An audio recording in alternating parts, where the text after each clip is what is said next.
ഈശോ മിശിഹായ്ക്ക് സ്തുതിയായിരിക്കട്ടെ.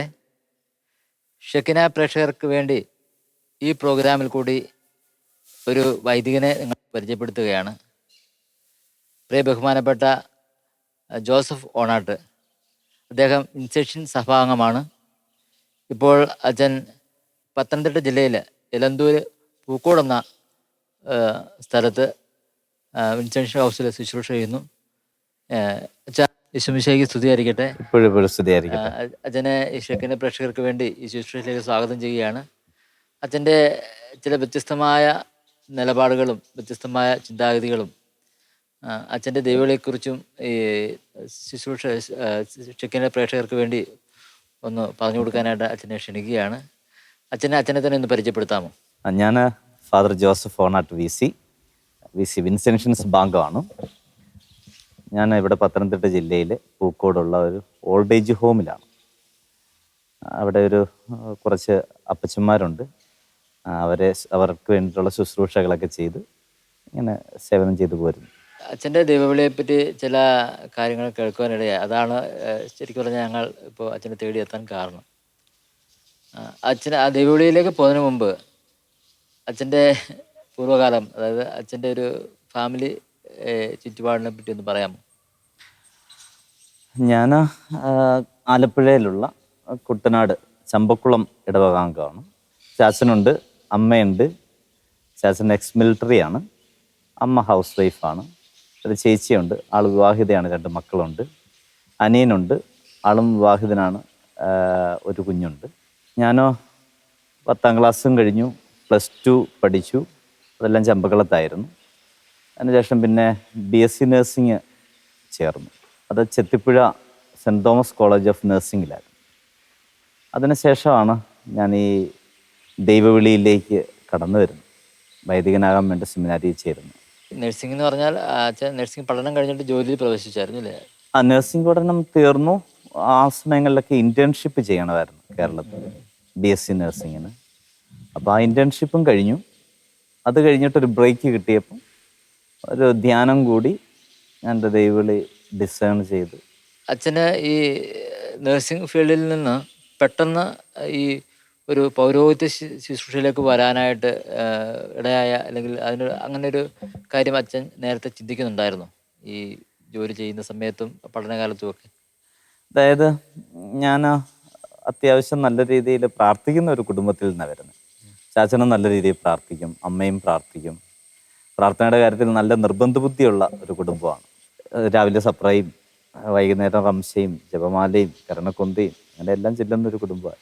ഇതെല്ലാം ഒരേ സമയത്ത് ഇതൊക്കെ പല സമയങ്ങളിലൊക്കെ ആയിട്ട്, പക്ഷെ ഇതെല്ലാം ഒരു ദിവസം വീട്ടിൽ നടക്കും. അപ്പം ചാച്ചനും അമ്മച്ചിക്കും വലിയ ആഗ്രഹമായിരുന്നു ഞങ്ങൾ മക്കള് അച്ഛനാകണമെന്നൊക്കെ ഉള്ളത് വലിയ ആഗ്രഹമായിരുന്നു. ചേച്ചി സിസ്റ്റർ ആകുന്നതിനും താല്പര്യമായിരുന്നു. 3 പേരും പോയാലും കുഴപ്പമില്ലെന്നുള്ളൊരു നിലപാടായിരുന്നു അവർക്കുണ്ടായിരുന്നു. അതിനുശേഷം ചേച്ചി വിവാഹിതയായി. പിന്നെ ചേച്ചിയുടെ സാധ്യത അങ്ങ് തീർന്നു. പിന്നെ ഞാൻ നഴ്സിങ്ങിന് ചേർന്നതോടുകൂടി ഞാനും അച്ഛനാകാനുള്ളൊരു സാധ്യത തീർന്നു. പിന്നെ അനിയനില്ലായിരുന്ന ഒരു പ്രതീക്ഷ.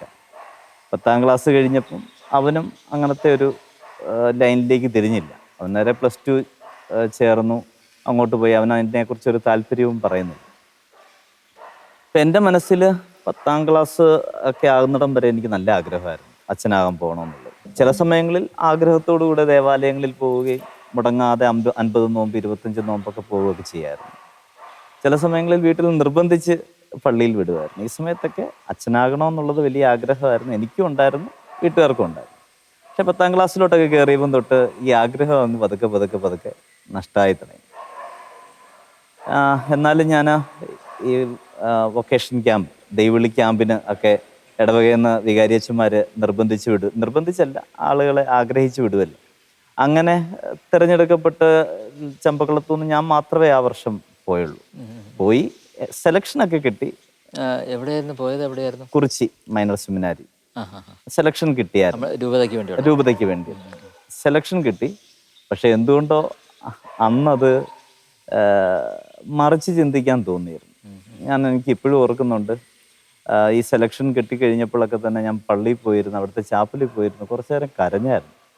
കാര്യം പോകണോ വേണ്ടയോ എന്നുള്ള സംശയമാണ്. സെലക്ഷൻ കിട്ടിയപ്പം എനിക്ക് തോന്നി ഞാൻ പോയാലോ. പക്ഷെ ആ സമയത്ത് എൻ്റെ ഉള്ളിൽ അങ്ങനത്തെ ഒരു ആഗ്രഹം ഇല്ല, അച്ഛനാകണമെന്നുള്ളൊരാഗ്രഹം ഇല്ല. വീട്ടിൽ കുറച്ച് പ്രാരാബ്ദങ്ങളൊക്കെ ഉണ്ടായിരുന്നു, പ്രയാസങ്ങളൊക്കെ ഉണ്ടായിരുന്നു. അപ്പം അതുകൊണ്ട് ഞാനൊരൽപ്പം ഒരു ആവറേജ്, എബോ ആവറേജ് പഠിക്കുന്ന ഒരു രീതിയായിരുന്നു. അപ്പം അനിയൻ അത്രയും പഠിക്കത്തില്ല. അപ്പം അതുകൊണ്ട് ഒരു പരിധി വരെ വീട്ടുകാർക്ക് എന്നിലായിരുന്നു ഒരു പ്രതീക്ഷ ഉണ്ടായിരുന്നു, ഇനിയിപ്പം വീട്ടിലത്തെ ഒരു പ്രതീക്ഷ എന്നുള്ളത്. അപ്പം അതുകൊണ്ട് തന്നെ ഞാൻ പതുക്കെ അതിലേക്ക് അങ്ങ് പതുക്കെ മാറാൻ തുടങ്ങി. 10ാം ക്ലാസ് ആയപ്പം അന്നൊക്കെ തൊട്ടേ നേഴ്സിങ്ങിന് വലിയ പ്രതീക്ഷകളായിരുന്നു. മെയിൽ നേഴ്സിങ്, BSc നേഴ്സിങ്ങിന് പോകണം, മെയിൽ നേഴ്സിങ്ങിന് പോകണം, ഞങ്ങളുടെ സാറുമാരൊക്കെ പറയാറ്. അങ്ങനെ വന്ന് പതുക്കെ എൻ്റെ മനസ്സ് അവിടോട്ട് തന്നെ ആയിപ്പോയി. ഒരു സേവനം എന്നുള്ളതിനേക്കാളേറെ നല്ലൊരു ജോലി സാധ്യത, വിദേശങ്ങളിൽ ചിലപ്പം പോകാൻ പറ്റും എന്നൊക്കെ ഉള്ളൊരു നിലവാരം. അപ്പം അങ്ങനെ ഞാനൊരു തീരുമാനം എടുത്ത നിലയിൽ തന്നെയാണ് 10ാം ക്ലാസ് പൂർത്തിയാക്കിയത്. അതുകൊണ്ടാണ് ഈ സെലക്ഷൻ കിട്ടിയപ്പോൾ എനിക്കൊരു സംശയമായത്, പോകണോ വേണ്ടയോ എന്നുള്ളത്. അവസാനം വേണ്ടാന്ന് തീരുമാനിച്ചു, പോകുന്നില്ല എന്ന് തീരുമാനിച്ചു. അങ്ങനെ പിന്നെ +2 ജോയിൻ ചെയ്തു. +2 ജോയിൻ ചെയ്തു, ബയോളജി സയൻസും പറയാം, അതെടുത്തു. അന്നെപ്പോഴും 10ലും +2ലും ഒക്കെ ഡിസ്റ്റിങ്ഷൻ മാർക്കോടുകൂടി പാസ്സാവുകയൊക്കെ ചെയ്തു. അപ്പോൾ ഈ പഠനകാലത്ത് അച്ഛന് SLC കഴിഞ്ഞ് +2ലേക്ക് പോയി. ഈ വിദ്യാഭ്യാസ കാലത്ത് പിന്നെ എപ്പോഴെങ്കിലും ഈ ഒരു ചിന്ത വീണ്ടും ഒന്ന് ദൈവവിളി സ്വീകരിക്കണം എന്നൊരു ചിന്ത എപ്പോഴെങ്കിലും പിന്നെ വരാൻ വന്നിട്ടുണ്ടോ? +2വിൻ്റെ സമയത്ത് എനിക്ക് ഉണ്ടായിട്ടേ ഇല്ല. എനിക്ക് അച്ഛനാകാൻ പോകണമെന്നുള്ള ഒരു ആഗ്രഹം മനസ്സിൽ ഒരിക്കൽ പോലും തോന്നിയിട്ടില്ലെന്നുള്ളതാണ്. കാരണം നഴ്സിംഗ് എന്നുള്ളത് ഓൾമോസ്റ്റ് ഉറപ്പിച്ചു. കാരണം അന്നൊക്കെ എന്ന് പറഞ്ഞു കഴിഞ്ഞാൽ ബയോളജി സയൻസ് പാസ്സാകുന്ന 100 പേരുണ്ടെങ്കിൽ 100 പേരും നഴ്സിങ്ങിന് പോകുന്ന സമയമാണ്. അത്രത്തോളം ഒരു സാധ്യതകളുള്ള സമയമാണ്, അത്രത്തോളം ഒരു തള്ളുള്ള ഒരു സമയമാണ്. ആ സമയത്താണ് ഞാൻ പാസ് ഔട്ട് ആവുന്നത്. അപ്പം വേറൊന്നും ചിന്തിക്കാനില്ല, നഴ്സിങ്ങിന് എവിടെയെങ്കിലും അഡ്മിഷൻ കിട്ടണം. അങ്ങനെ കേരളത്തിൽ കിട്ടാൻ സാധ്യതയില്ല. നമ്മുടെ മുന്നിൽ ഒറ്റ ലക്ഷ്യമുള്ളൂ, നഴ്സിംഗ്. വേറൊന്നുമില്ല. നമുക്ക് മാത്രമല്ല, വീട്ടുകാർക്ക് ചാച്ചന് ഒത്തിരി അങ്ങനെ താല്പര്യമില്ലായിരുന്നു. കാര്യം ചാച്ചൻ്റെ ഒരു കച്ചവടമൊക്കെ ആയിരുന്നു. അപ്പം അതുകൊണ്ട് ഞാൻ ചാച്ചൻ്റെ കൂടെ ബിസിനസ് ചെയ്ത് മുമ്പോട്ട് പോകാം, കുഴപ്പമില്ലാത്തൊരു കടയാണ്, കുഴപ്പമില്ലാത്തൊരു അങ്ങനത്തെ ഒരു ആഗ്രഹം ചാച്ചനുണ്ടായിരുന്നു. പക്ഷെ ബയോളജി സയൻസ് പഠിച്ച സ്ഥിതിക്ക് പിന്നെ എനിക്ക് എൻ്റെ ഇഷ്ടം എന്നുള്ള നല്ലതല്ല. അങ്ങനെ ഭാവിയെ സംബന്ധിച്ചിടത്തോളം ഒരു കാര്യത്തിൽ ചാച്ചനൊരിക്കലും തീരുമാനം എടുത്തിട്ടില്ല, ഞങ്ങളോടാണ് തീരുമാനം എടുക്കാൻ പറഞ്ഞത്. പിന്നെ ചില കാര്യങ്ങളിലൊന്ന് അഡ്വൈസ് ചെയ്യും, അത്ര മാത്രമേ ഉള്ളൂ. പിന്നെ അങ്ങനെ നഴ്സിങ്ങിന് പോകണമെന്നുള്ളത് ഉറപ്പിച്ചു. അഡ്മിഷന് വേണ്ടിയിട്ട് കേരളത്തിൽ കിട്ടില്ലെന്നുള്ളത് എനിക്ക് തോന്നുന്നു അന്നത്തെ ഒരു അവസ്ഥയിൽ 100% എനിക്ക് ഉറപ്പാണ്. കാരണം അത്രത്തോളം ഇടിയുണ്ട്. എനിക്ക് ഡിസ്റ്റിങ്ഷൻ ഉണ്ടെന്ന് പറഞ്ഞാലും 450 മാർക്ക്, കറക്റ്റ് 450 മാർക്ക് ഡിസ്റ്റിങ്ഷൻ കിട്ടി എന്നുള്ളത് മാത്രമേ ഉള്ളൂ. തള്ളി ഉന്തി അതിലേക്ക് എത്തിച്ചതുപോലെ മാത്രമേ ഉള്ളൂ. ബാക്കി ഇതിന് അഡ്മിഷൻ വെക്കുന്നവരൊക്കെ നല്ല മാർക്കുള്ളവരാണ്. അപ്പം അതുകൊണ്ട് കിട്ടാനുള്ള സാധ്യതയില്ലെന്നുള്ളത് കൊണ്ട് കേരളത്തിൽ നോക്കിയില്ല, നേരെ പിന്നെ പൂനെയിലോട്ട് പോയി. എൻ്റെ കൂടെ പോയവർക്കെല്ലാം അവിടെ അഡ്മിഷൻ കിട്ടി, പക്ഷെ എനിക്ക് കിട്ടിയില്ല. ഞാൻ പിന്നെ തിരിച്ചു പോരേണ്ടി വരും. 44 ദിവസം പൂനെ നിന്ന് തിരികെ വന്നു കഴിഞ്ഞപ്പോൾ ഇവിടെ ചുമ്മാ ഇങ്ങനെ ഇവിടെ ഉള്ള ഒരു എൻട്രൻസ് എഴുതിയിരുന്നു കേരളത്തിൽ കിട്ടാൻ വേണ്ടിയിട്ട്. അങ്ങനെയാണ് പിന്നെ ചെത്തുപുഴയിൽ കിട്ടിയെന്ന് അറിയുന്നത്. അത് വലിയൊരു ദൈവിക പദ്ധതിയാണ്. വീട്ടിൻ്റെ അടുത്ത് തന്നെ നമുക്ക് നിൽക്കാൻ പറ്റിയല്ലോ. പക്ഷെ ഞാൻ നിന്നത് ഹോസ്റ്റലിലാണ്. കാര്യം വീടും കോളേജും തമ്മിലൊരു 10-25 കിലോമീറ്ററിൻ്റെ ദൂരം ഉള്ളതുകൊണ്ട് ഹോസ്റ്റലിലായിരുന്നു എൻ്റെ. അപ്പോൾ അച്ഛന് ഈ നഴ്സിങ്ങിൻ്റെ പഠനം, അതിൻ്റെ ക്ലാസ്സുകൾ, പിന്നെ അതിൻ്റെ ഇൻറ്റേൺഷിപ്പ് എല്ലാം കൂടെ ആ ഒരു കാലഘട്ടത്തിലും അച്ഛൻ വേറെ ചിന്തകൾക്കൊന്നും അതായത് പ്രത്യേകിച്ചും ദൈവവിളിയുമായി ബന്ധപ്പെട്ട ചിന്തകളിലേക്കൊന്നും പോകാനായിട്ട് ഇടയായില്ല. ഇടയ്ക്ക് അങ്ങനെ സംഭവിച്ചു? അങ്ങനെ ചിന്ത എന്തെങ്കിലും വന്നായിരുന്നോ? അതായത് പഠനം എനിക്ക് ബുദ്ധിമുട്ടായിരുന്നു, നല്ല ബുദ്ധിമുട്ടായിരുന്നു. പ്രത്യേകിച്ച് ഈ ഇംഗ്ലീഷൊന്നും അവിടെ പറയുന്നത് നല്ല രീതിയിൽ മനസ്സിലാകുന്നില്ല. കാരണം ഞാൻ കുട്ടനാടാണ്, ചമ്പക്കുളത്തൊക്കെ പഠിച്ച സമയത്ത് അങ്ങനെ വലിയ ഇംഗ്ലീഷ് എന്നുള്ളൊരു സാധാരണ ഒരു മലയാളം മീഡിയം സ്കൂളിൽ പഠിച്ചിട്ടാണ്. അപ്പം അതുകൊണ്ട് തന്നെ ഇംഗ്ലീഷ് എനിക്ക് വശമില്ലായിരുന്നു. അപ്പം അതുകൊണ്ട് പഠിപ്പിക്കുന്നതൊന്നും എനിക്ക് മനസ്സിലാകുന്നില്ല. പല കാര്യങ്ങളും ബുദ്ധിമുട്ടായിരുന്നു ആദ്യ നാളുകളിൽ. പിന്നെ എന്നെപ്പോലെ തന്നെ ബുദ്ധിമുട്ടുണ്ടായിരുന്ന കുറച്ച് പേരൊക്കെ 1-2-3 പേരെങ്കിലും കൂട്ടുണ്ടായിരുന്നതുകൊണ്ട് വലിയ കുഴപ്പമില്ലാതെ നമ്മൾ മുമ്പോട്ട് പോയി. പക്ഷേ എന്നാലും പരീക്ഷകളൊക്കെ ബുദ്ധിമുട്ടുകളായി, പഠനം തുടരണമെന്നുള്ള സംശയങ്ങളൊക്കെ ആയി. കാര്യം അത് കണക്ക് ബുദ്ധിമുട്ടുകൾ തോന്നി. ആ സമയത്താണ് വീട്ടിൽ തന്ന ആ ഒരു വിശ്വാസത്തിൻ്റെ ഒരു ആഴം മനസ്സിലായി തുടങ്ങുന്നത്. തന്നെ പള്ളിയിൽ പോകാൻ തുടങ്ങി, ആഗ്രഹം കൊണ്ട്. രാവിലെ എഴുന്നേറ്റ് പള്ളിയിൽ പോകും. വൈകുന്നേരം ഒരു മണിക്കൂറോളം റെക്രിയേഷന് കിട്ടുന്ന, അതായത് ഞാൻ ന്യൂമാൻസ് ഹോസ്റ്റലിലാണ് നിന്ന് SB കോളേജിൻ്റെ. റെക്രിയേഷന് കിട്ടുന്ന സമയമുണ്ട്. ആ സമയം പള്ളിയിൽ പോയിരിക്കും, വേറെ ആരും കാണില്ല. അപ്പം പള്ളിയിൽ പോയിരിക്കും. ചില സമയങ്ങളിൽ വിഷമം നമ്മൾ പറഞ്ഞു തന്നെ പ്രാർത്ഥിക്കും. ചിലപ്പം കരഞ്ഞിട്ടുണ്ട്. അങ്ങനെ പ്രാർത്ഥന എല്ലാം കഴിഞ്ഞ് പുറത്തിറങ്ങി വരുമ്പോൾ ഒരു ആശ്വാസമാണ്. അപ്പോഴും പൗരോഹിത്യം എന്നുള്ളത് എൻ്റെ ചിന്തയിലില്ല. പിന്നെയാണ് ജീസസ് യൂത്തിലേക്ക് പതുക്കെ കടന്നു വരുന്നത്. ഒരു മോറിയ മീറ്റ്, കോട്ടയത്ത് നടന്ന ഒരു മോറിയ മീറ്റിൽ നേഴ്സസ് വളരെ ചുരുക്കം പേരെ ഉള്ളായിരുന്നു. അപ്പം അതിലൊരാളായിരുന്നു ഞാൻ. അവിടെ വെച്ചാണ് എൻ്റെ ദൈവവിളിയെക്കുറിച്ചല്ല, മറിച്ച് നേഴ്സിങ്ങിനുള്ളിൽ തന്നെയുള്ളൊരു ദൈവവിളിയെക്കുറിച്ച് അറിയുന്നു. ഒത്തിരി പേരെ ഈശോയെക്കുറിച്ച് പറയണം. അപ്പം കോളേജിൽ തന്നെ ഒരു പ്രെയർ ഗ്രൂപ്പൊക്കെ സ്റ്റാർട്ട് ചെയ്യണം. അങ്ങനെയുള്ള ഒരു ഇതിലേക്ക് പതുക്കെ ജീസസ് യൂത്ത് വഴി വന്നു.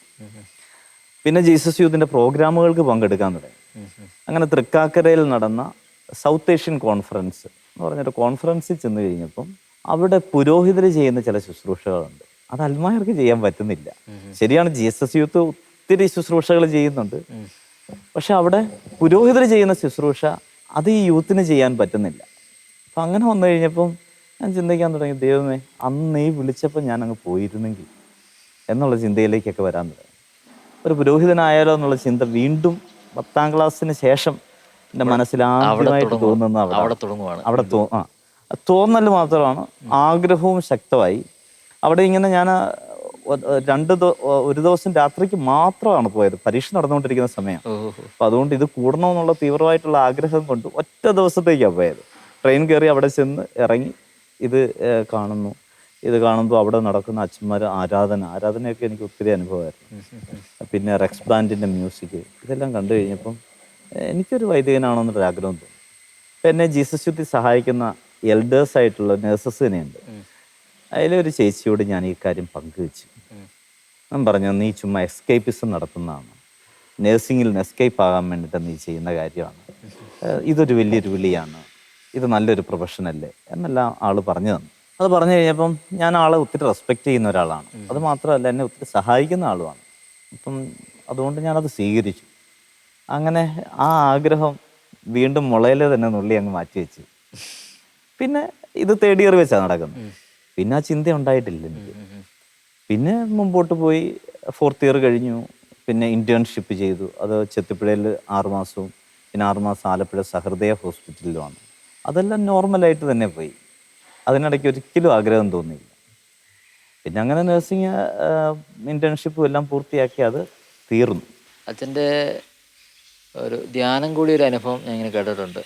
ധ്യാനം അച്ഛനെ ഒത്തിരി വഴിതിരിച്ചു വിട്ട ഒരു സംഭവം. ആ ധ്യാനത്തെ കുറിച്ചൊന്ന് പറയാമോ? അതിന് ഉണ്ടായ സാഹചര്യം എന്തായിരുന്നു എന്ന് പറയാമോ?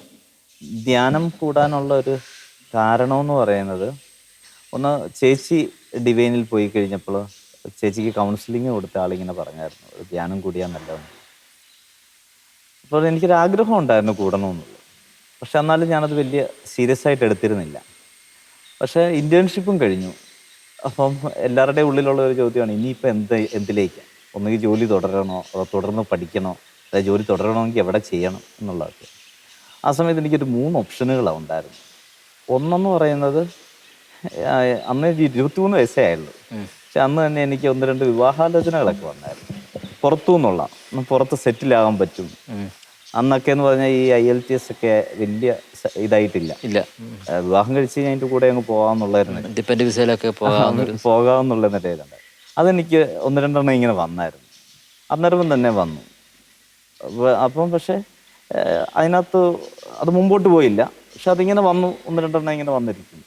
രണ്ടാമത്തെ ഒരു കാര്യം എന്ന് വെച്ചാൽ, ചാച്ചന് ഞാനിങ്ങനെ നഴ്സിംഗ് ജോലി ചെയ്യുന്നതിനോട് എന്തുകൊണ്ടും ഒരു താല്പര്യക്കുറവുണ്ടായിരുന്നു. അപ്പം ചാച്ചൻ എന്നോട് പറയുന്നത് MSc നഴ്സിങ്ങിന് പോകാൻ പറയാം.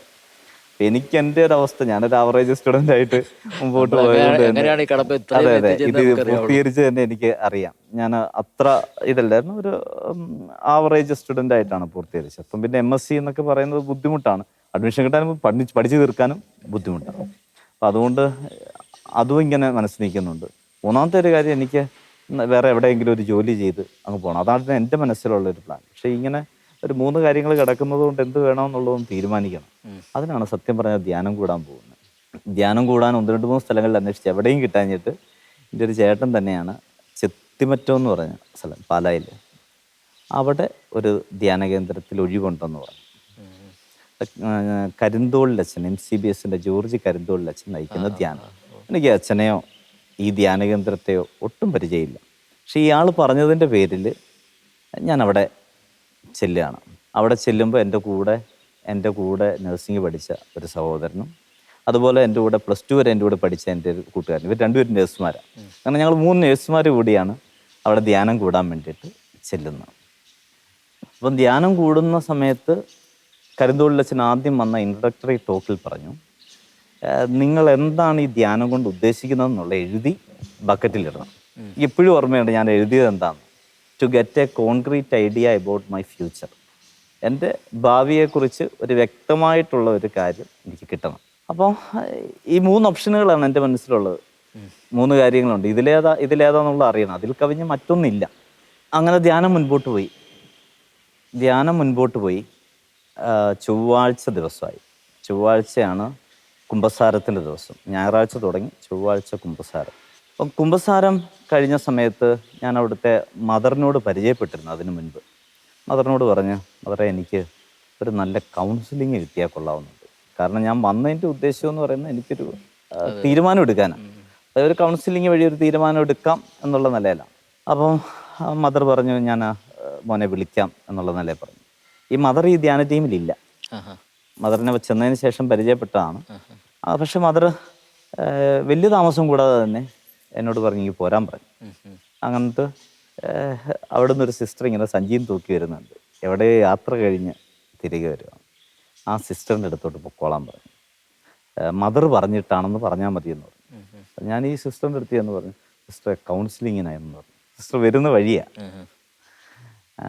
അപ്പം പറഞ്ഞു, ഞാനൊരു യാത്ര കഴിഞ്ഞ് വരുവാണ്, രണ്ടാമത് ഞാൻ ഈ ധ്യാന ടീമിൽ ഇല്ലാത്തതാണ് എന്ന് പറഞ്ഞ് മദർ പറഞ്ഞാന്ന് പറഞ്ഞു. ഓക്കെ, അനുസരണയുടെ പേരിൽ ചെയ്യണമല്ലോ എന്ന് പറഞ്ഞ് മോനെ ഞാനൊന്ന് ഫ്രഷ് ആയിക്കോട്ടെ വിളിക്കാമെന്ന് പറഞ്ഞു. അങ്ങനെ ആളെന്നെ വിളിച്ചു. ഞാൻ ചെന്നു ഇരുന്നു. അപ്പം എൻ്റെ ജീവിതത്തിൽ ഇങ്ങനെ ഈ കൗൺസിലിങ്, ഒരു സ്പിരിച്വൽ കൗൺസിലിങ് ആദ്യമായിട്ടാണ്. എനിക്കങ്ങനെ കിട്ടിയിട്ടില്ല. ഈ ആളിങ്ങനെ പല കാര്യങ്ങൾ നമ്മുടെ പാസ്റ്റിലെ കാര്യം പറയുന്നു. പാസ്റ്റിലെ കാര്യം ഇങ്ങനെ 1-2-3 പേരുകളൊക്കെ, അതൊക്കെ നമ്മൾ ക്ലോസ്ലി റിലേറ്റഡ് ആണ്. ചില സംഭവങ്ങൾ ഞാൻ പോലും ഓർമ്മയിൽ നിന്ന് മറന്നുപോയ കാര്യങ്ങൾ ഇങ്ങനെയൊക്കെ പറയാൻ തുടങ്ങി. ഞാനിങ്ങനെ അത്ഭുതപ്പെടുകയാണ്, ഇവർക്കെങ്ങനെയാണ് ഈ കാര്യങ്ങളൊക്കെ അറിയാൻ പറ്റുന്നത്. അപ്പം ദൈവാത്മാവിനാൽ നയിക്കപ്പെടുന്നതാണ് എന്ന് ആ സിസ്റ്ററും പറഞ്ഞു. ഓക്കെ ആയിക്കോട്ടെ. ഇതെല്ലാം കഴിഞ്ഞിട്ട് എന്നോട് പറഞ്ഞു, ഞാനൊരു തീരുമാനം എടുക്കാനാണ് വന്നത്. അപ്പം നഴ്സിംഗാണ്, ഇനി അടുത്തത് എന്താണ്?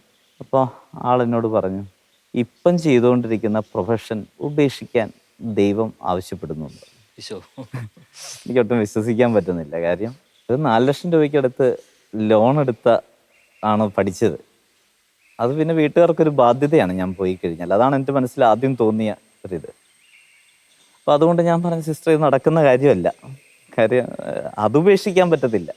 കാര്യം അതെല്ലാം നമ്മൾ 5-5.5 വർഷം പഠിച്ചെടുത്ത സംഭവമാണ്, ഈ ഇൻറ്റേൺഷിപ്പും എല്ലാം കൂടെ കൂടി. അപ്പം ബൈബിൾ തുറക്കാൻ വേണ്ടി സിസ്റ്റർ പറഞ്ഞു. ബൈബിൾ തുറന്ന് കിട്ടിയ ജെറമിയ പ്രവചനമാണ്. 1-ാം അധ്യായം 5-ാം തിരുവചനത്തിൽ, അമ്മയുടെ ഉദരത്തിലായിരുന്നപ്പോഴേ ഞാൻ നിന്നെ വിളിച്ചു, ജനതകളുടെ പ്രവാചകനായി ഞാൻ നിന്നെ നിയോഗിച്ചു.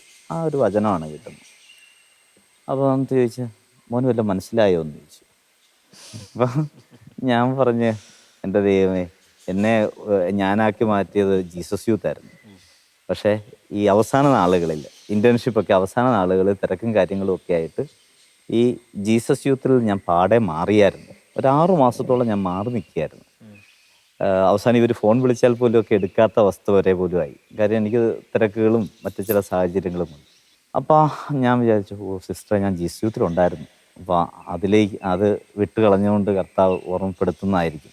ഞാൻ ആ സിസ്റ്ററിനെ അത് കണക്ക് വിശ്വസിച്ചു കേട്ടോ. കാരണം പല കാര്യങ്ങളും പറഞ്ഞതുകൊണ്ട് തന്നെ ദൈവത്തിൻ്റെ വാക്കെന്നുള്ള നിലയിൽ. അപ്പോൾ സിസ്റ്റർ പറഞ്ഞു, അതല്ല മോനെ, ഈശോ ഉദ്ദേശിക്കുന്നത് അതല്ല. ഓക്കെ, പിന്നെ എന്താ? ഇനിയും ബൈബിൾ തുറക്കാൻ പറ്റുന്നു. വീണ്ടും ബൈബിൾ തുറന്നു കഴിഞ്ഞപ്പം മർക്കോസിൻ്റെ സുവിശേഷം 16-ാം അധ്യായത്തിൽ അവസാനം ഈശോ ശിഷ്യന്മാർക്ക് പ്രേക്ഷിത ദൗത്യം കൊടുക്കുന്നതാണ്. 15 മുതൽ, നിങ്ങൾ ലോകമെങ്ങ് പോയി സർവ്വസൃഷ്ടികളോടും സുവിശേഷം പ്രസംഗിക്കാനും, വിശ്വസിക്കുന്നവർ രക്ഷിക്കപ്പെടും, വിശ്വസിക്കാത്തവർ ശിക്ഷിക്കപ്പെടും, വിശ്വസിക്കുന്നവരുടെ കൂടി അടയാളങ്ങളുണ്ടായിരിക്കും, അവർ എൻ്റെ നാമത്തിൽ പിശാചുക്കളെ ബഹിഷ്കരിക്കും, മാരകമായ എന്ത് കുടിച്ചാൽ അതവരെ ഏൽക്കുകയില്ല, അവർ രോഗികളുടെ മേൽ കൈകൾ വയ്ക്കുക, അവർ സുഖം പ്രാപിക്കും. എൻ്റെ കർത്താവ് അവരുടെ കൂടെ പ്രവർത്തിക്കുകയും വചനം വഴി അത്ഭുതങ്ങളും അടയാളങ്ങളും വഴി അവരുടെ വചനം സ്ഥിരീകരിക്കുകയും ചെയ്തു. ഈ ഒരു വചനത്തിൻ്റെ ഭാഗമാണ് കിട്ടിയത്. എന്നിട്ട് എന്നോട് ചോദിച്ചു, ഇനിയും വല്ലതും മനസ്സിലായോ എന്ന് ചോദിച്ചു. അപ്പോൾ ഇത്രയും പറഞ്ഞു കഴിയുമ്പോൾ ഞാൻ പറഞ്ഞ വചനപ്രഘോഷണത്തിലേക്ക് ഞാൻ കുറച്ച് നാളത്തേക്ക് മാറി നിൽക്കണം എന്നുള്ളൊരു അങ്ങനെ ഒരു ഇത്. കാര്യം ഒരു 1 year കമ്മിറ്റ്മെൻ്റ് ഉണ്ട് ജീസസ് യൂത്തിൽ. അത് ഞാൻ എടുക്കാൻ ആഗ്രഹിച്ചായിരുന്നു. പിന്നെ ഞാൻ അങ്ങ് ഉപേക്ഷിച്ചു. അപ്പോൾ അതാണെന്നുള്ള ചിന്തയാണ് പിന്നെ ഉണ്ടാകുന്നത്. അപ്പോൾ സിസ്റ്റർ പറഞ്ഞ കത്തോലിക്ക സഭയിൽ വചനം പ്രസംഗിക്കാനും ജ്ഞാനസ്നാനം കൊടുക്കാൻ അൽമായർക്ക് പറ്റുമോ എന്ന് ചോദിച്ചു. ഞാൻ പറഞ്ഞില്ല. പിന്നെ അതാർക്കാ പറ്റുന്നത്? പുരോഹിതർക്ക്. അപ്പോൾ മോന് മനസ്സിലായില്ല മോൻ്റെ വിളി എന്താ. ഞാൻ പറഞ്ഞ സിസ്റ്ററിനോട് ചോദിച്ച്, ഞാൻ അച്ചൻവട്ടത്തിന് പോകണമെന്നാണോ സിസ്റ്റർ പറഞ്ഞു വരുന്നതെന്ന് ചോദിച്ചു. ഞാൻ പറഞ്ഞ് ഞാനല്ല, കർത്താവ് ഇത് പറയുന്നു എന്ന് പറഞ്ഞു. ഞാൻ പറഞ്ഞു സിസ്റ്റർ ഇതൊന്നും നടക്കുന്ന കാര്യമല്ല. കാര്യം നമുക്ക് ഈ ഒരു പ്രൊഫഷൻ ഉപേക്ഷിച്ചിട്ട് പോകുക പാടുള്ള കാര്യമാണ്.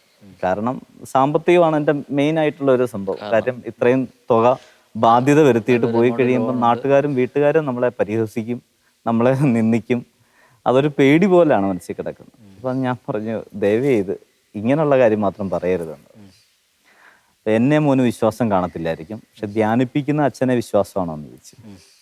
ഞാൻ പറഞ്ഞു അച്ഛനെ അത്യാവശ്യം വിശ്വാസമുണ്ടെന്ന് പറഞ്ഞു. അച്ഛൻ്റെ അടുത്തോട്ട് മോനൊന്ന് പോകാൻ പറഞ്ഞു. അങ്ങനെ ഈ സിസ്റ്റർ തന്നെ എന്നെ കൂട്ടിക്കൊണ്ട് അച്ഛൻ്റെ അടുത്ത് ചെന്നു. അച്ഛൻ ഇങ്ങനെ ആരെയോ കണ്ടുകൊണ്ടിരിക്കുകയാണ്. അവർ മാറിക്കഴിഞ്ഞാൽ സിസ്റ്റർ പറഞ്ഞു ഈ മോനെ ഒന്ന് കാണണം അച്ഛാ, അത്യാവശ്യമാണെന്ന് പറഞ്ഞു. അപ്പോൾ കരിന്തോളിലച്ഛനാണ് കണ്ടുകൊണ്ടിരിക്കുന്നത്. അപ്പോൾ അച്ഛൻ എന്നെ കണ്ടു, പ്രാർത്ഥിച്ചതിന് ശേഷം അച്ഛനോട് ചോദിച്ചു, 10ാം ക്ലാസ്സിൽ വെച്ചൊക്കെ സെലക്ഷൻ കിട്ടിയതല്ലേ, പിന്നെ എന്നാ പോകാഞ്ഞേ? ഞാൻ പോലും ഈ സമയത്ത് മറന്നിരിക്കുന്ന കാര്യമാണ്. അപ്പോൾ അച്ഛൻ ഇങ്ങോട്ട് വളരെ കോൺക്രീറ്റ് ആയിട്ട് ചോദിക്കുകയാണ്. അപ്പോൾ എനിക്ക് നമുക്ക് പറയാൻ അന്നേരപ്പം ഇതൊന്നും ഇല്ല. കാര്യം മനസ്സിന്ന് പടഞ്ഞു പോയി. ഇതൊക്കെ ഇത് എനിക്ക് ഇവിടെ ഉള്ള വേറെ ആർക്കും, ചിലപ്പോൾ എൻ്റെ കൂടെ വന്നിരിക്കുന്ന 2 പേർക്ക്, എൻ്റെ കൂടെ 2 നഴ്സുമാർ വന്നിട്ടുണ്ടെന്ന് പറഞ്ഞാൽ 2 പേരും ചമ്പക്കുളത്തു നിന്നുള്ളവരാണ്, പയ്യന്മാർ എൻ്റെ കൂടെ പഠിച്ചവർ. അപ്പോൾ അവർക്ക് വേണേൽ അറിയാം, പക്ഷെ അവർ ചെന്ന് പറഞ്ഞു കൊടുക്കാനുള്ളൊരു സാധ്യതയില്ല. ഇത് കർത്താവ് കറക്റ്റായിട്ട് പറഞ്ഞു കൊടുക്കുവാണല്ലോ. മനസ്സിലായി. ഞാൻ പറഞ്ഞു അച്ഛാ എനിക്കും ഡിസൈൻ ചെയ്യാൻ പറ്റിയില്ല, അന്ന് ഞാൻ ആഗ്രഹിക്കാത്തൊരു സമയമായിരുന്നു. പിന്നെ അടുത്ത ഒരു ചോദ്യം കൂടെ ചോദിച്ചു. അതും കൂടെ കേട്ട് കഴിഞ്ഞപ്പോഴാണ് ഞാൻ ശരിക്കും വിറച്ചു പോയത്. അതായത് +2 വെച്ച് വൊക്കേഷൻ ക്യാമ്പിനെ ക്ഷണിക്കാൻ വന്ന ഒരു അച്ഛനെ കളിയാക്കി വിട്ടില്ലെന്ന്. ഇതെൻ്റെ ജീവിതത്തിൽ റിയലി സംഭവിച്ചതാണ്. അതായത് സൺഡേ സ്കൂളിൽ ഒരച്ഛൻ, ആ അച്ഛനെ നല്ല ഓർമ്മ എനിക്കുണ്ട്. ഒരു സോഡ കണ്ണാടി പോലുള്ള ഒരു ഗ്ലാസ്സും ഒക്കെ വെച്ച് ഒരു പാവ അച്ഛൻ, പ്രത്യേക ഒരു മുഖ ഷേപ്പൊക്കെ ആയതുകൊണ്ട് ഞാൻ അച്ഛനെ നല്ല രീതിയിൽ ഓർത്തിരിക്കുന്നുണ്ടായിരുന്നു. ഈ സംഭവം പെട്ടെന്ന് കയറി വന്നു. ശരിയാണ്, ഞാൻ ആ അച്ഛനെ അന്ന് നമ്മളല്പം കളിയാക്കിയതുപോലെ വിട്ടതാണ്. കാര്യം ആഗ്രഹമില്ലാത്തവരുടെ പേരുകളൊക്കെ എഴുതി കൊടുക്കുകയും അവരെ അച്ഛൻ ലെറ്റർ അയക്കുകയും ഒക്കെ ചെയ്ത സംഭവമൊക്കെ പെട്ടെന്ന് ഓർമ്മ. ഞാൻ പറഞ്ഞു ശരിയാ അച്ഛൻ. ആ അച്ഛനെ നീയിട്ട് കുറച്ച് കറക്കിയത് കൊണ്ട് നിന്നെ കർത്താവിട്ട് കുറച്ച് കറക്കിയതേ ഉള്ളൂ, നിന്റെ വിളി ഇത് തന്നെയാണ്. 2 കൺഫർമേഷനായി. പിന്നെ നമ്മുടെ മനസ്സ് കലുഷിതമാണ്.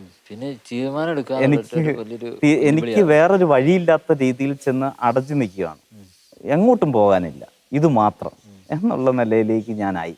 അപ്പം പിന്നെ ഇതൊക്കെ കഴിഞ്ഞപ്പോൾ രാത്രി മനസ്സ് വളരെ കലുഷിതമായിരുന്നു. എപ്പോഴോ ഉറങ്ങി, രാവിലെ എഴുന്നേറ്റ് കഴിഞ്ഞപ്പോൾ എൻ്റെ കൂടെ വന്നിരിക്കുന്ന എൻ്റെ കൂട്ടുകാരനുണ്ട്, പോളെന്നാണ് പേര്. ആള് ചമ്പക്കുളത്താണ്, നേഴ്സാണ്.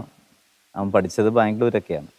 പക്ഷെ ഞങ്ങൾ 1ാം ക്ലാസ് തൊട്ട് 12ാം ക്ലാസ് പിന്നെയും തുടരുന്ന ഒരു സൗഹൃദമായിരുന്നു. ആൾ വളരെ സരസനാണ്. അപ്പോൾ ആൾ എഴുന്നേറ്റ് വന്ന പാടെ ആളെന്നോട് പറഞ്ഞൊരു കാര്യം, എടാ ഞാൻ ഇന്നലെ ഒരു സ്വപ്നം കണ്ട്. ഞാൻ പറഞ്ഞേ നീ എന്ത് സ്വപ്നമാണ് കണ്ട്? അവൻ പറയാണ്, നീ ഒരു ലോഹയൊക്കെ ഇട്ട് സിറിഞ്ചും പിടിച്ചോണ്ട് നിൽക്കുന്നത് ഞാൻ കണ്ടെന്ന് പറഞ്ഞു. അപ്പോൾ ഇത് ഞാൻ പറഞ്ഞു പൊക്കോണം കുഞ്ഞെ എന്ന് പറഞ്ഞ് നമ്മൾ അതങ്ങ് അവനെ അങ്ങ് ഒഴിവാക്കി വിട്ടിട്ട്. കാര്യം നമ്മളിവിടെ കടന്നു പോകുന്ന ഒരവസ്ഥ അവൻ തമാശ പറഞ്ഞ് ഇതാക്കുന്നു എന്നുള്ളതിനല്ലേയാണ് അന്ന് ഞാൻ ചിന്തിച്ചത്. അന്ന് എനിക്ക് ഇപ്പം ചിരിക്കുന്ന കണക്ക് ചിരിക്കാനൊന്നും പറ്റുന്നൊന്നുമില്ല. കാര്യം അത് ബുധനാഴ്ചയായി. അപ്പോൾ ഞാൻ തീരുമാനം എടുക്കണം, പോകുന്നതിന് മുമ്പ് തീരുമാനം എടുക്കണം. തീരുമാനം എടുക്കാതെ ഞാൻ പോയി കഴിഞ്ഞാൽ പിന്നെയും ചിലപ്പം വർഷങ്ങൾ മുൻപോട്ട് പോകും. ദൈവം എന്നെ പിടിച്ച് ഇടാൻ ആഗ്രഹിക്കുന്നിടത്ത് ഇടുകയും ചെയ്യും, പക്ഷേ എൻ്റെ വർഷങ്ങൾ പോവുകയും ചെയ്യും. അപ്പം തീരുമാനം എടുക്കണമെങ്കിൽ ഉടനെ തന്നെ എടുക്കണം. അപ്പോൾ അങ്ങനെ ബുധനാഴ്ച എന്ന് പറഞ്ഞ് ഞാൻ നല്ലവണ്ണം പ്രാർത്ഥിച്ച ദിവസമാണ്. മുട്ടയെ നിന്ന് തന്നെ ഒത്തിരി നേരം പ്രാർത്ഥിച്ചു. വ്യാഴാഴ്ചയൊക്കെ ആയപ്പം ഞാൻ വ്യാഴാഴ്ച രാവിലെ തന്നെ തീരുമാനമെടുത്തു, അച്ഛനാകാൻ പോകാം. പിന്നെ എവിടെ പോകണമെന്നുള്ളതാണ്. അവസാനം പിന്നെ എൻ്റെ മനസ്സിൽ 2 വ്യക്തികളുടെ മുഖമാണ് വന്നു. അത് പനക്കിലച്ഛനും നായ്ക്കമ്പറമ്പിലച്ഛനാണ്. അവരുടെ കോൺഗ്രിഗേഷൻ ഏതാണെന്നുള്ളത് നോക്കി ഇങ്ങനെ സിസ്റ്ററിനോട് ചോദിച്ചു കഴിഞ്ഞപ്പോൾ വിൻസെൻഷ്യൻ കോൺഗ്രിഗേഷനാന്ന് പറഞ്ഞു. എനിക്ക് ഒരച്ഛന്മാരെയും പരിചയമില്ല, പക്ഷെ ഇവരെ കണ്ടുള്ള പരിചയമുണ്ട്, ഇവരെക്കുറിച്ച് കേട്ടിട്ടുണ്ട്, വചനപ്രകർഷണത്തോട് മനസ്സിലൊരു താല്പര്യമുണ്ട്. അപ്പം അതുകൊണ്ട് വിൻസെൻഷ്യൻ സഭയിൽ പോകാമെന്ന് തീരുമാനിച്ചു. അങ്ങനെ ഞാൻ ഈ തീരുമാനം ചെന്ന് സിസ്റ്ററിനോട് പറഞ്ഞു, അച്ഛനെ അറിയിച്ചു. അങ്ങനെ വെള്ളിയാഴ്ച ധ്യാനം കഴിഞ്ഞ് ഞാൻ അച്ഛനാകാൻ തീരുമാനിച്ച് അവിടെ നിന്നിറങ്ങി. അപ്പം തന്നെ വേറൊരു കോയിൻസിഡൻസ് വരുന്നത്, ഞാൻ പറഞ്ഞു സിസ്റ്റർ ഇങ്ങനെ വിൻസെൻഷ്യൻ സഭയാന്ന് പറഞ്ഞപ്പം സിസ്റ്റർ പറഞ്ഞു, അങ്ങനെയാണെന്നുണ്ടെങ്കിൽ ഞാൻ തന്നെ നിന്നെ അവിടെ കൊണ്ടുവിടാം. കാര്യം ഓൾറെഡി പിള്ളേരെല്ലാവരും സെമിനാരി വന്നു. അപ്പോൾ അതുകൊണ്ട് നീ ഇനിയും ചെന്ന് പറഞ്ഞു കഴിഞ്ഞാൽ ഈ വർഷം ചിലപ്പോൾ അഡ്മിഷൻ കിട്ടത്തില്ലായിരിക്കും. അതുകൊണ്ട് ഞാൻ തന്നെ ചെന്ന് പറയാമെന്ന് പറഞ്ഞു. ഞാൻ സിസ്റ്റർ ബുദ്ധിമുട്ടുണ്ട്, ഞാൻ പൊക്കോളാമെന്നെല്ലാം പറഞ്ഞു. പക്ഷേ സിസ്റ്റർ തന്നെ കൊണ്ടുപോകാമെന്ന് പറഞ്ഞ് സിസ്റ്റർ നമ്മുടെ കൈക്ക് പിടിച്ച് ഒരു പാലം കയറി നേരെ ഇറങ്ങിയത് ഈ വിൻസെൻഷ്യൻ സഭയുടെ മൈനർ സെമിനാരിയുടെ വാതിക്കലോട്ടാണ്. അതായത് ഇത് രണ്ടും തൊട്ടപ്പുറത്തും ഇപ്പുറത്തും ഉള്ള ബിൽഡിങ്ങുകളാണ്. ഇതൊന്നും എനിക്കറിയത്തില്ലായിരുന്നു. പക്ഷെ കർത്താവ് അവിടെ എന്നെ കൊണ്ടെത്തിച്ചു. അങ്ങനെ എനിക്ക് അവിടെ അഡ്മിഷൻ എടുക്കാമെന്നുള്ള രീതിയിലെല്ലാം വൊക്കേഷൻ പ്രൊമോട്ടർ പറയും. പക്ഷെ അപ്പം പോലും എനിക്ക് വീട്ടിൽ നിന്ന് അനുവാദം കിട്ടിയിട്ടില്ല. അപ്പം പ്രൊവിൻഷ്യലച്ഛനോട് ഇവർ ചോദിച്ചു. പ്രൊവിൻഷ്യലച്ഛൻ പറഞ്ഞു, വീട്ടിൽ നിന്ന് അനുവാദം കിട്ടിയിട്ട് വന്നാൽ എടുത്തോളാം പറഞ്ഞു. അങ്ങനെ വീട്ടിലോട്ട് വിളിക്കുക. വൊക്കേഷൻ പ്രൊമോട്ടറുടെ ഫോണിൽ നിന്ന്, വീട്ടിലോട്ടല്ല, ചാച്ചൻ കടയിലോട്ട് വിളിച്ചു. അപ്പോൾ എനിക്ക് 100% ഉറപ്പാണ് ഇങ്ങനത്തെ, അതായത് ഇത്രയും ബാധ്യത ഉണ്ടാക്കിയിട്ട് ഞാൻ പോയി കഴിയുമ്പം ചാച്ചന് അല്ലെന്നുണ്ടെങ്കിൽ അപ്പൻ നമ്മളെ എതിർക്കും. 100% ഉറപ്പായിരുന്നു. അപ്പം ഞാൻ പറഞ്ഞു, ചാച്ചനോട് ഇങ്ങനെ പറഞ്ഞു, ഞാൻ വിളിക്കുന്നത് പാലായിൽ നിന്നാണ്, ഞാൻ ഇങ്ങനൊരു തീരുമാനമെടുത്തു എന്ന് പറഞ്ഞു കഴിഞ്ഞപ്പം കുറച്ച് നേരം സൈലൻസ് ആയി. പിന്നെ അല്പം കരഞ്ഞ, അതെ, ഒരു ഡെഡ് സൈലൻസ് എന്ന് വേണേൽ പറയാം. അതിന് ശേഷം പിന്നെ ചാച്ചൻ കരയുക. ഞാൻ പ്രതീക്ഷിച്ച ഈ കരച്ചിൽ ഞാൻ പ്രതീക്ഷിച്ചതാ. പക്ഷെ കരഞ്ഞിട്ട് പറഞ്ഞത് ഞാൻ ഒട്ടും പ്രതീക്ഷിച്ച കാര്യമല്ല. ഇപ്പോഴാ മോനെ ഇത്രയും നാളായിട്ടുള്ള എൻ്റെ ആഗ്രഹം നീ പൂർത്തീകരിച്ചതെന്ന് പറഞ്ഞു. അപ്പം ചാച്ചന് ഒത്തിരി ആഗ്രഹമായിരുന്നു ഞങ്ങൾ അച്ഛന്മാരാകണമെന്ന്. പക്ഷെ ഞങ്ങളുടെ തീരുമാനത്തെ ചാച്ചൻ എപ്പോഴും സ്വാഗതം ചെയ്തു. പക്ഷെ അവസാനം ദൈവം തന്നെ നമ്മളെ ആ ഒരു തീരുമാനത്തിലേക്ക് എത്തിച്ചു കഴിഞ്ഞപ്പം അപ്പന് വളരെ ഹാപ്പിയായി. അപ്പം പിന്നെ എനിക്ക് സന്തോഷമായി. കാര്യം അപ്പൻ സമ്മതിച്ചാൽ പിന്നെ വീട്ടിൽ എതിർപ്പുകൾ ഉണ്ടാകത്തില്ല. നോർമലി അങ്ങനെയാണ് ഉണ്ടാക്കുന്നത്. അച്ഛൻ പറഞ്ഞാൽ അത് അവസാനമാക്കാം. അങ്ങനെയാണ് പിന്നെ വീട്ടിലോട്ട് വരുവാന്ന് പറഞ്ഞു. വൊക്കേഷൻ പ്രൊമോട്ടർ അച്ഛൻ ജെറീഷ് കുന്നക്കാട്ടച്ഛൻ, അച്ഛൻ മരിച്ചുപോയി. അച്ഛനെയും കൂട്ടി ഞാൻ അങ്ങോട്ട് വീട്ടിലോട്ട് ചെല്ലാമെന്ന് പറഞ്ഞു. അച്ഛൻ പറഞ്ഞു, വീട്ടിൽ ചെല്ലുന്നതിന് മുമ്പ് അടുക്കാറാകുമ്പോൾ നീ ഒന്ന് വിളിച്ചേക്കണം, ഞാൻ വീട്ടിലെത്തിയതിന് ശേഷം നിങ്ങൾ അങ്ങോട്ട് വരാവുള്ളെന്ന് പറഞ്ഞു. അങ്ങനെ, കാരണം ചാച്ചനറിയാം അമ്മ എതിർക്കുമെന്ന്. അങ്ങനെ വീട്ടിൽ ചെന്നു. ചാച്ചനോടൊപ്പം തന്നെയാണ് വീട്ടിൽ ചെന്നത്. അപ്പം അമ്മയ്ക്ക് അത്ഭുതമാണ്, നീ എന്നാ ധ്യാന കേന്ദ്രത്തിൽ അച്ഛനെയും വിളിച്ചോണ്ടെങ്കിൽ പോന്നോ എന്നാ ചോദിക്കുന്നത്. എന്നിട്ട് ഇതെല്ലാം പറഞ്ഞിട്ട് ഈ കാര്യം ചാച്ചൻ തന്നെ അവതരിപ്പിച്ച അമ്മ ചാച്ചാന്നെല്ലാം പറഞ്ഞ് അമ്മ എന്ത് ചെയ്താൽ സമ്മതിക്കുന്നില്ല.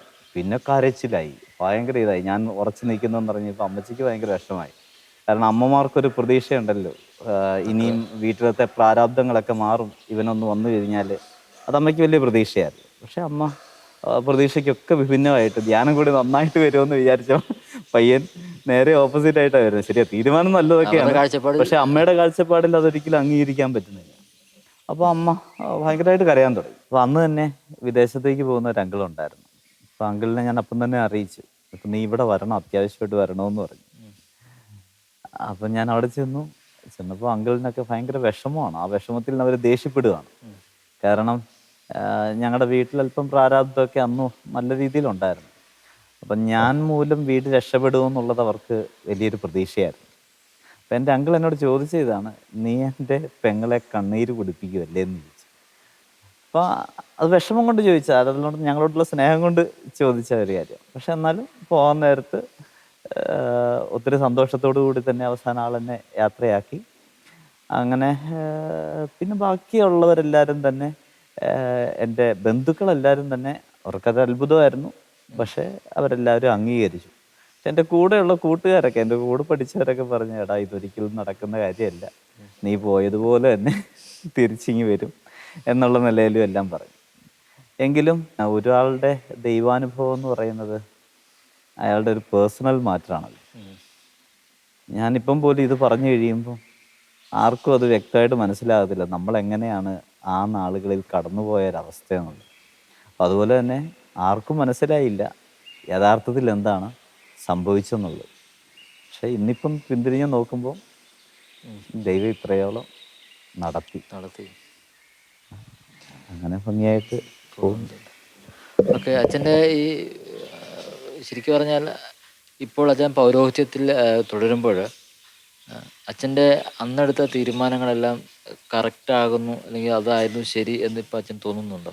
ഞാൻ ഒട്ടും പ്രതീക്ഷിക്കാത്ത വഴികളിലൂടെ എന്നെ കർത്താവ് നയിച്ചിട്ടുള്ളൂ. ഞാനൊരിക്കലും ചിന്തിക്കാത്തൊരു പ്രൊഫഷനായിരുന്നു നേഴ്സിങ്. പക്ഷെ അന്ന് നേഴ്സിങ്ങിലോട്ട് കർത്താവ് എന്നെ കൊണ്ടു. ചിലപ്പം എൻ്റെ പിടിവാശി കൊണ്ടായിരുന്നു. അന്ന് നേഴ്സിംഗ് പോകണമെന്ന് വലിയ ആഗ്രഹമായിരുന്നു. ആ പിടിവാശി കൊണ്ടാണ് ഞാൻ നേഴ്സിങ്ങിലെത്തിയത്. പക്ഷേ ദൈവം അറിയാതെ ഒന്നും സംഭവിക്കത്തില്ലല്ലോ. അപ്പോൾ അതുകൊണ്ട് നേഴ്സിംഗ് ഞാൻ പഠിച്ചു. പഠിച്ചതിന് ശേഷം ഒട്ടും പ്രതീക്ഷിക്കാത്തൊരിടത്തേക്ക് വീണ്ടും എന്നെ ഷിഫ്റ്റ് ചെയ്യിച്ചു.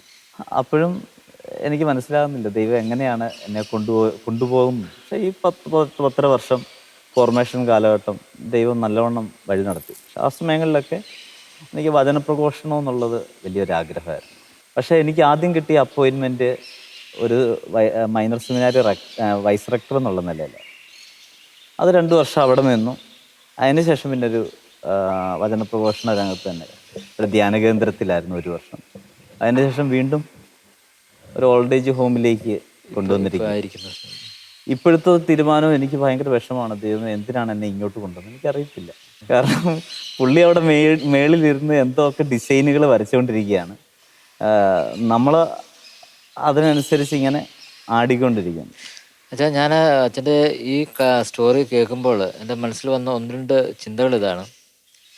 ഒരു വ്യക്തിയുടെ ദൈവവിളിയെ പൂർണ്ണമായിട്ടും ഉൾക്കൊള്ളേണ്ടത് ആ വ്യക്തി തന്നെയാണ്. മറ്റാരും സഹായത്തിന് ഉണ്ടാകില്ല എന്ന് അച്ഛൻ്റെ ജീവിതം കൊണ്ട് എനിക്ക് മനസ്സിലാകുന്നു.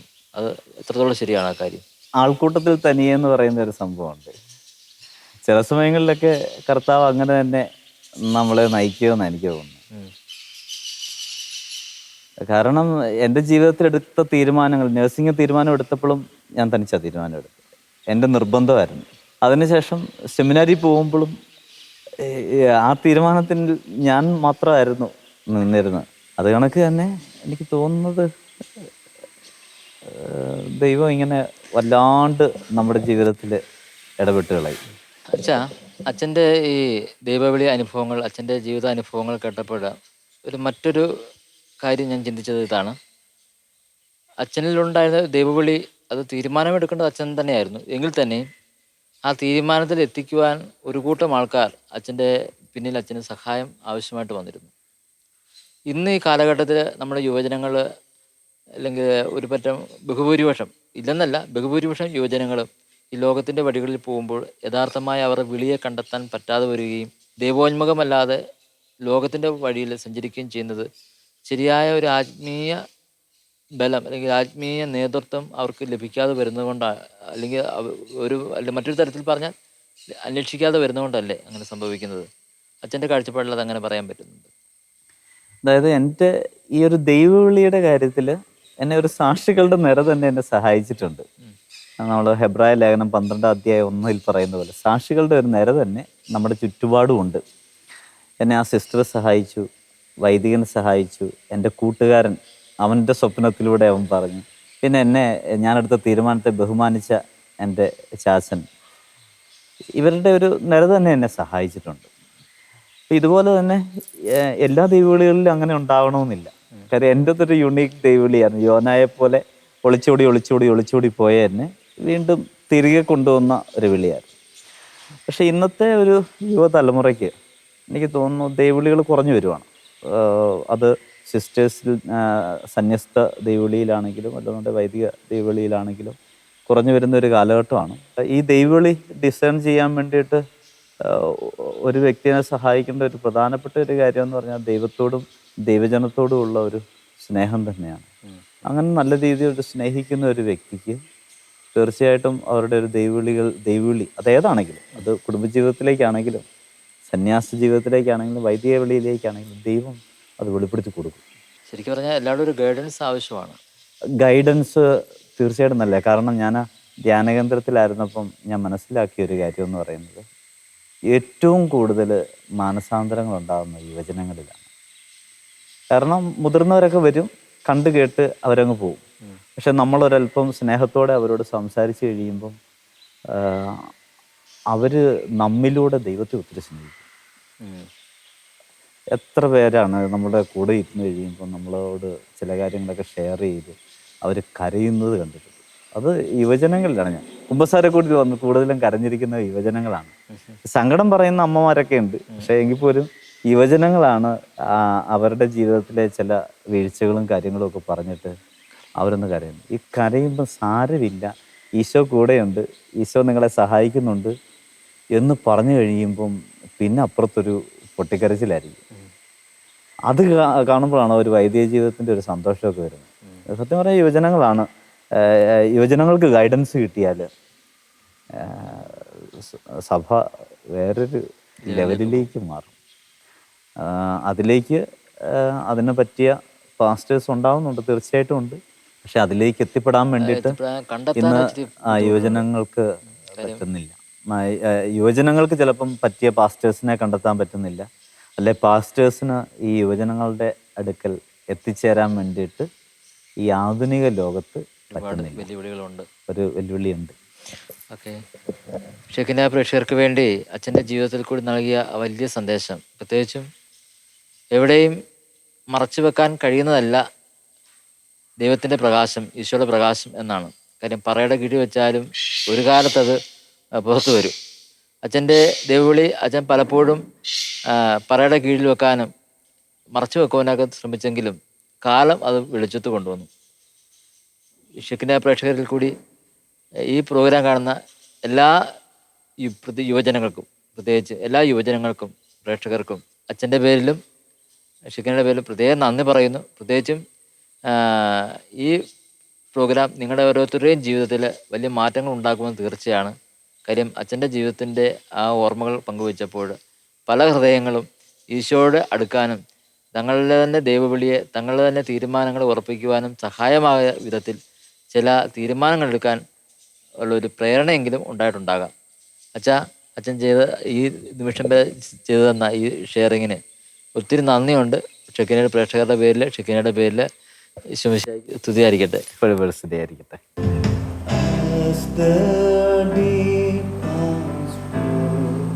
The waters of my soul long